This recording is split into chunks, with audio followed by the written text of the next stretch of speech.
Duloyaaɓe jaɓɓima sete wallidiiɓe mum e golle forage wuro ngo wonno ko ñande 13 lewru ndu. sato ɗo waɗi ɗumen nam ko initiative mo ganduɗa hoore makko association gonɗo France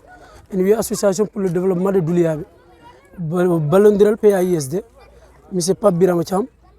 ɓe mbaɗi oɗo liggey Pape Birama e équipe muɗum ari pour darde liggey o to yarata ko kamɓe jaltini kalis kewɗo ɓe mbi amin jiiɗi wadde sato ɗo hadde sato ɗo taw wonto tuggi aɓene mahi ɗo hôpital mo ganduɗa hoore makko ko case de santé wonno ɓe mbatti ɗum poste de santé kene wona 17 millions de francs CFA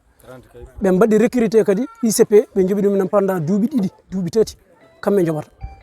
donc ha yettiɗo ɓe mbi pourquoi pas mbaɗen enseigné laamu ngu rokki en pompe manuel mbawe ɗittude pompe manuel o mbatten sato ɗo eɗen jogui somme kalis daren partenaire ballo en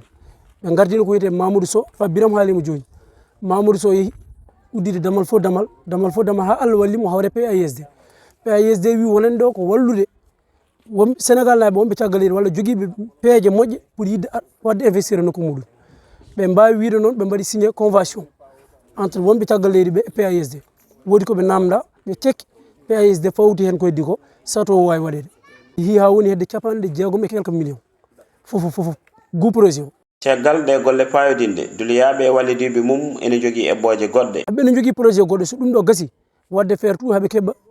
terrain ɓe mbaɗa ɗumen nam occupé ɓe mbaɗa maraîchage pour rewɓe mbawa ligga toon sukaɓe mbawa ligga toon hedde hectare uji 4 ha 5 ɓe mbaɗa ɗumen nam grillage clôture to ndungue ceeɗu légume no heeɓa dow kene sarwa département o foof ngu jillu noon wonani ɓesgu wuro ngo weltare no feewi caggal nde tawa golle ɗe joofi kadi ndewi lawol wattama e juuɗe mabɓe kono ɗum haɗani ɓe woytade caɗele goɗɗe ɗe ganduɗa so tawi caframa ma won ɓamtare e wuro ngo. Duloyaaɓe noon jeeya koye commune Kousan falde Goudiry ko 15 kilométre tan hakkude mum e wuro lamorgo falde nde.